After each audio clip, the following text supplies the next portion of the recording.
Tohle jsou chytré právnička, jsou to autentické výroky, které řekly většinou obhájkyně nebo soudkyně prej. Takže otázka první. Byl jste přítomen, když byl pořízen váš snímek?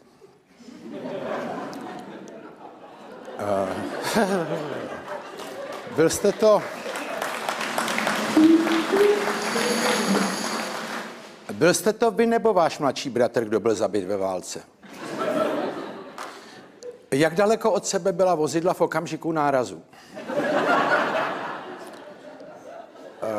Chápu to tak, že jste tam zůstal až do svého odchodu?